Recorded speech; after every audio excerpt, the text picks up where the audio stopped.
Assalamualaikum warahmatullahi wabarakatuh. Hai, kembali lagi bersama channel aku Lollipop. Gimana kabarnya hari ini? Semoga baik-baik aja dan setiap hari tambah baik ya.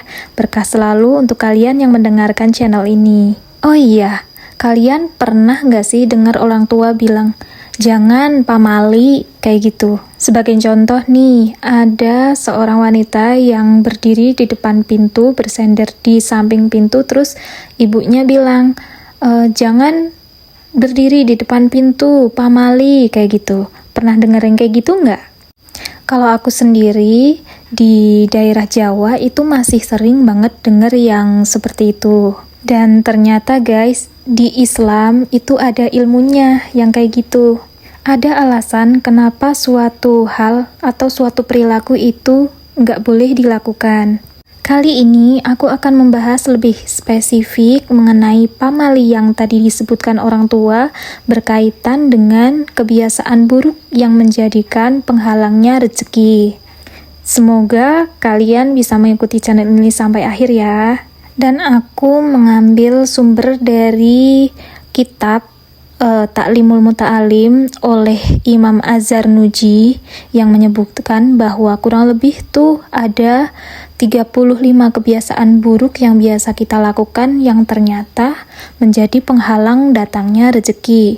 Tapi kayaknya mungkin nanti aku akan membahas yang paling umum kita lakukan aja kali ya. Yang pertama dan paling umum adalah makan sambil berbaring. Jadi guys, mulai sekarang jangan makan sambil berbaring. Duduk aja, nanti kalau misalkan mau berbaring, selesaiin makannya, setelah itu minum, abis itu berbaring, gitu ya. Yang kedua, buang air dalam keadaan telanjang. Siapa nih di sini yang misalkan mau mandi, terus kebelet pengen buang air, tapi ternyata udah terlanjur nggak pakai baju.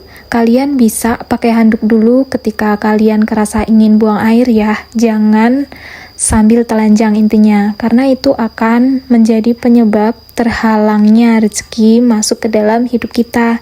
Kalian nggak mau kan? Selanjutnya, mengabaikan makanan yang terjatuh di meja. Dalam artian, kalian tuh acuh tak acuh ketika ada makanan yang terjatuh di meja. Sebaiknya walaupun kalian itu nggak masukin lagi ke mulut, maksudnya dalam arti makanan yang udah jatuh nggak kalian makan lagi, tapi bisa kalian taruh di piring kotor kalian gitu ya. Karena ya memang sebagian orang pasti berpikir makanan yang udah jatuh itu pasti udah nggak higienis lagi. Selanjutnya yaitu membakar kulit bawang putih atau bawang merah. Jadi guys, ternyata membakar kulit bawang putih atau bawang merah itu nggak boleh.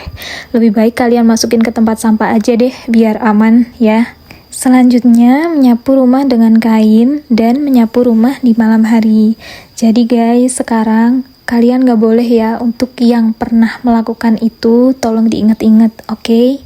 Kemudian, duduk di tangga. Nah, ini sangat tricky banget ya buat kita, karena kadang kita tuh nggak sengaja duduk di tangga, mungkin pas lagi kumpul-kumpul bareng keluarga atau bareng teman kayak gitu kan, ngobrol-ngobrol, dan mungkin tempat duduknya itu nggak cukup dan adanya cuma tangga, kalian duduk di situ. Oke, untuk saat ini, mulai saat ini stop, jangan lakuin itu ya. Kemudian membiarkan sarang laba-laba di rumah.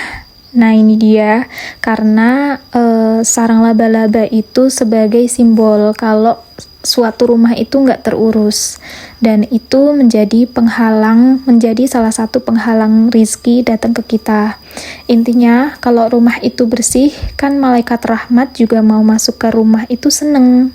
Selanjutnya, menjahit baju yang sedang dipakai. Jadi guys, menjahit baju yang sedang dipakai itu ternyata nggak boleh gitu ya. Bukannya nggak boleh, tapi lebih baik jangan dilakukan, karena ternyata menjadi penghalang rizki masuk ke dalam hidup kita. Nggak mau kan kalian dengan hal-hal yang sepele rizki kalian itu jadi seret.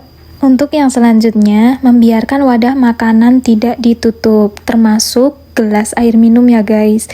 Jadi diusahakan kalau kalian udah nggak mau lagi mengkonsumsi suatu makanan yang ada di mangkok misal, ataupun udah nggak mau minum lagi, lebih baik ditutup ya guys, karena itu bisa menjadikan penghalangnya rezeki datang ke kita. Kemudian terlalu banyak tidur, terutama setelah subuh atau asar, itu nggak boleh ya guys. Secapek-capeknya kalian jangan tidur ba'da subuh atau ba'da asar, karena ya itu tadi menjadikan penghalangnya rizki ke kita. Kalau misalkan Anda pertanyaan, lah kak aku shift malam jadinya pagi tuh pasti tidur. Pagi ini yang dimaksud adalah ba'da subuh ya guys. Kalau misalkan kalian shift malam dan memang capek banget, itu boleh tidur lagi setelah matahari terbit. Itu guys, aku pernah denger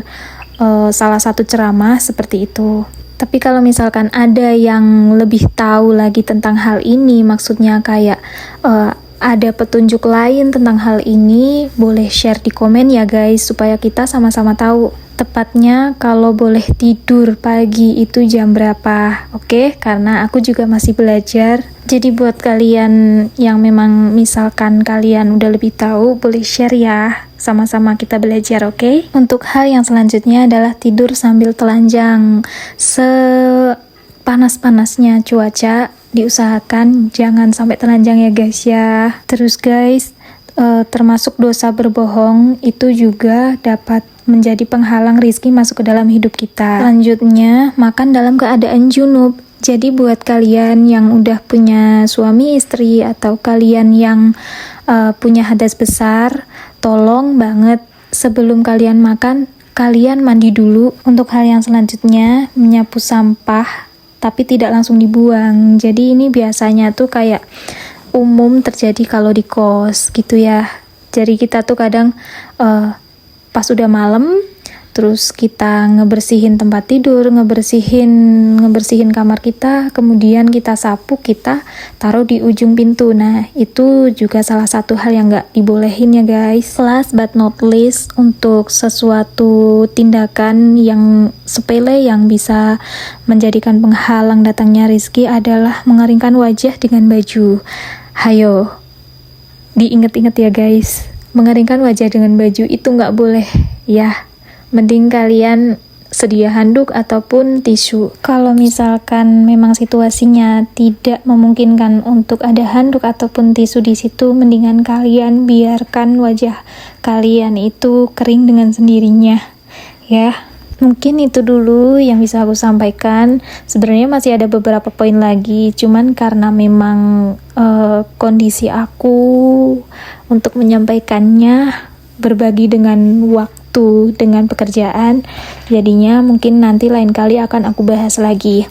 Buat kalian yang sudah tahu mungkin bisa share di kolom komentar ya. Aku sangat senang sekali kalau sebagian dari kalian ada yang membantu, karena ini juga dari kita untuk kita lagi. Aku selalu berharap semoga apa yang aku sampaikan bermanfaat untuk aku sendiri, aku pribadi, untuk kalian, dan untuk kita semua. Makasih udah ngedengerin sampai habis. Sampai jumpa di pembahasan selanjutnya. Bye-bye. Kalian boleh request kok di komentar mau ngebahas apa. Semoga hari kalian menyenangkan ya.